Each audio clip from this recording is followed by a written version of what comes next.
Le projet Face à la fatigue après un cancer, il a été créé pour accompagner les personnes atteintes d'un cancer en fin de traitement. Pendant 3 mois, toutes les semaines, ils vont avoir 1 heure de sophrologie et en parallèle des suivis individuels en coaching. La spécificité de notre projet, c'est que c'est un projet qui dure dans le temps, mais aussi c'est vraiment qu'on va s'attarder sur un symptôme, qui est la fatigue. Une personne sur 2 souffre de fatigue chronique ou de fatigue intense jusqu'à 5 ans après le diagnostic. Les exercices de respiration vont aider à libérer les tensions, vont venir aussi aider à soulager quelquefois du coup les douleurs dans le cadre de la douleur chronique.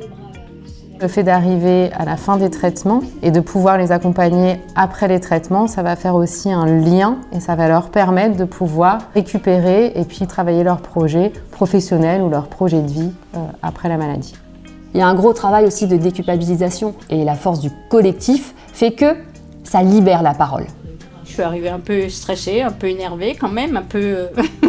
Donc là, je ressens que je suis un peu plus calme.